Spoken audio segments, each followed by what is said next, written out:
আসসালামু আলাইকুম। একমাত্র পরম করুণাময় মহান আল্লাহ রাব্বুল আলামিনের সন্তুষ্টি অর্জনের উদ্দেশ্যে তার নির্দেশিত বিধান পুঙ্খানুপুঙ্খরূপে পালন করে সর্বোত্তম পন্থায় জাকাত আদায় করে আজ এক দারিদ্র্যপীড়িত কর্মক্ষম নারীর উপার্জনের সুব্যবস্থা করে দিয়ে জীবিকার একটি স্থায়ী অবলম্বন করে দিলেন ফরিদপুরের সম্ভ্রান্ত এবং ঐতিহাসিক মুসলিম পরিবারের কীর্তিমান ব্যক্তিত্ব, গণপ্রজাতন্ত্রী বাংলাদেশ সরকারের সর্বোচ্চ পদে দায়িত্বরত, নাম প্রকাশ অনিচ্ছুক শ্রদ্ধাভাজন আপু। আমার পাশে আছেন সেই খেটে খাওয়া দুর্দশাগ্রস্ত নারী। আপনার নামটা একটু বলেন। আসসালামু আলাইকুম, আমার নাম মায়া। আপনার অবস্থা তো খুব শোচনীয়। আপনার দোকান আমরা দেখেছিলাম, আপনার দোকানে কোনো মালামাল ছিল না মালামাল রাখার কোনো ব্যবস্থা। আপনার এই দুর্দশার কথা জানতে পেরে আপনি আমাকে জানিয়েছিলেন, সে কারণে আপনার দোকানে মালামাল রাখার জন্য একটি শোকেস এবং মালামাল সামগ্রী আমরা নিয়ে এসেছি, আমরা সাজিয়ে দেব। আপনার পরিবারে কে কে আছে? আমার পরিবার আছে, আমার 2 মেয়ে আছে। উপার্জন করার মতো শুধু আপনিই? হুম। আমি জানতে পেরেছি আপনি একটু বয়স কয়েকটি, বেশি। আপনার স্বামীর বয়স্ক, অসুস্থ শুনেছি। আমিও দেখেছি যে আপনি কয়েক কাপ চা বিক্রি করতেন শুধু, আর তেমন কোনো উপার্জন ছিল না। এখন আমরা তার এই দোকানের জন্য ক্রয়কৃত শোকেসটি এবং নিত্য প্রয়োজনীয় মুদি মালামাল দিয়ে তার দোকানটি সাজিয়ে দেব ইনশাল্লাহ।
ভাঙ্গা।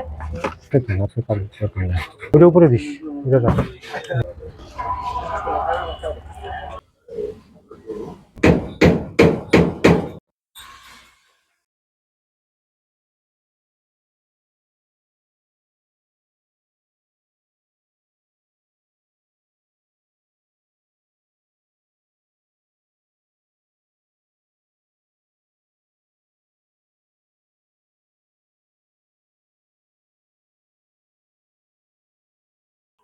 সমাজ এবং সমাজের অভাবগ্রস্ত নিরুপায় মানুষের কর্মসংস্থানের সুযোগ সৃষ্টিকারী, দুর্দশাগ্রস্ত মানুষের জীবনমান উন্নয়নকারী বিভিন্ন সামাজিক, ধর্মীয় ও শিক্ষা প্রতিষ্ঠান বিনির্মাণে এবং দেশের সকল প্রকার ক্রান্তিকালে যার নিরবিচ্ছিন্ন মহত্বপূর্ণ অবদান আছে মানবহিতৈষী মহিষী ব্যক্তিত্বের জাকাতের অর্থের দ্বিতীয় পর্যায়ে কর্মক্ষম এক নারীকে তার উপার্জনের স্থায়ী অবলম্বন করে দিতে তার জর্জীর্ণ দোকানটিকে মেরামত করে মুদি মালামাল এবং একটি সুদীর্ঘ শোকেস ক্রয় করে তার দোকানটিকে সাজিয়ে দেওয়া হলো।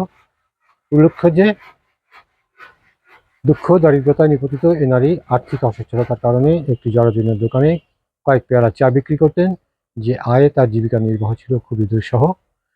তার দোকানে ছিল না কোনো পণ্য সামগ্রী, ছিল না মালামাল রাখবার কোনো ব্যবস্থা। পেটের দায়ে খেটে খাওয়া এ নারীর জীবন চলার পথকে এগিয়ে দিতে, তার অধিক উপার্জনের সুব্যবস্থা করে দিতে আজ তাকে একটি শোকেস এবং যাবতীয় মুদি মালামাল দিয়ে তার দোকানটি সাজিয়ে দেওয়া হলো। আজ থেকে তার উপার্জনের নতুন দিগন্তের সূচনা হলো। আলহামদুলিল্লাহ, জাযাকাল্লাহ খায়র। এছাড়া শ্রদ্ধাভাজন আপুর জাকাতের অর্থের প্রথম পর্যায়ে একটি মাদ্রাসা ও এতিমখানার এতিম শিক্ষার্থীদের কারিগরি দক্ষতা অর্জনের উদ্দেশ্যে 5টি সেলাই মেশিন প্রদান করা হয়।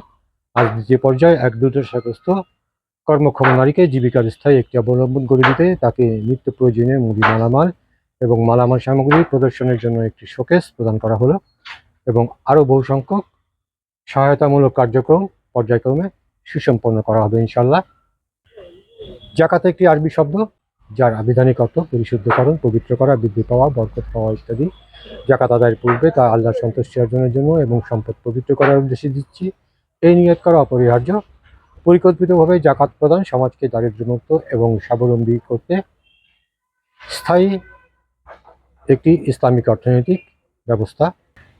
জাকাতের অর্থে কর্মক্ষম অভাবী ব্যক্তির কর্মসংস্থানের সুযোগ সৃষ্টির মাধ্যমে উপার্জনের স্থায়ী ব্যবস্থা করে দিয়ে স্বাবলম্বী করতে ব্যবহার করা উত্তম। ইসলাম আমাদের দিয়েছে একটি ভারসাম্যপূর্ণ সর্বোত্তম জীবন বিধান, জাকাত ব্যবস্থা। আল্লাহ রাব্বুল আলামিন সমাজের অর্থনৈতিক বৈষম্য দূর করে সমাজের ভারসাম্য রক্ষার্থে দ্বিতীয় হিজরি শাওয়াল মাসে জাকাতকে প্রত্যেক সামর্থ্যবানদের জন্য খরচ করে দিয়েছেন। জাকাত আদায়কারী সম্পর্কে পবিত্র করেন আল্লাহ তাআলা নিজেই বলেছেন, জাকাত ইমানের একটি অপরিহার্য অংশ যা ইমানকে পরিপূর্ণ করে তোলে। জাকাত সম্পদের ময়লা দূর করে এবং আদায়কারীর আত্মাকে পবিত্র করে এবং তারা আখেরাতে মহান পুরস্কারের অধিকারী হন, যা তাদের আত্মশুদ্ধি ও সমাজের কল্যাণে গুরুত্বপূর্ণ ভূমিকা পালনে উৎসাহিত করে। জাকাত আদায়কারীদের উপর আল্লাহর রহমত বর্ষিত হয় এবং তিনি তাদের সাহায্য করেন। আল্লাহ তাদের জন্য মহান পুরস্কারের ওয়াদা করেছেন, যা তাদের দুনিয়া এবং আখেরাতের কল্যাণ বয়ে আনে। যারা জাকাত আদায় করেন তারা সফলকাম ও কামিয়াবিদের অন্তর্ভুক্ত হয়। জাকাত আদায়কারীদের জন্য ফেরেশতারা দোয়া করে। জাকাত দিলে সম্পদ কমে না, বরং তাতে বরকত আসে এবং বৃদ্ধি পায়। জাকাত প্রদান আল্লাহর প্রতি আনুগত্য ও তার নির্দেশ পালনের একটি সুস্পষ্ট নিদর্শন। আল্লাহ তাদেরকে সফল ও জান্নাতের অধিকারী হিসেবে গণ্য করেছেন এবং তাদের জন্য রহমত ও বরকত বর্ষণ করেন। পবিত্র কোরআনের বহু জায়গায় সালাতের পাশাপাশি জাকাতের হুকুম দেওয়া হয়েছে, যা এর গুরুত্ব বোঝায়।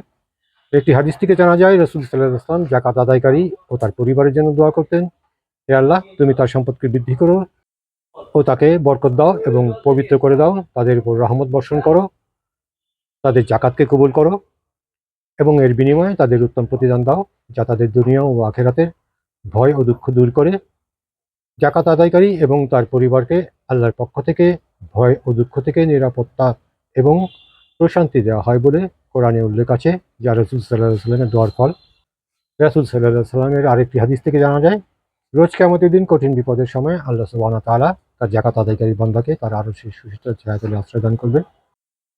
পরম করুণাময় মহান আল্লাহ তাআলা তার ওয়াদা অনুযায়ী জাকাত আদায়ের প্রতিদান স্বরূপ আল্লাহ পাক তার এই নেককার বান্দার জাকাত আদায়কে কবুল করুন, তার সম্পদকে পবিত্র করুন, তার সম্পদে অধিক বারাকা দান করুন, তার সম্পদকে বৃদ্ধি করতে করতে পাহাড়সম করে দিন, তাকে দুনিয়া এবং আখিরাতে অশেষ কল্যাণ দান করুন, তাকে এবং তার পরিবারের সকলকে সকল প্রকার আসমানি ও জমিনি বালা মুসিবত বিপদ আপদ থেকে নিরাপত্তা দান করে সমৃদ্ধি ও প্রশান্তিময় জীবন দিন।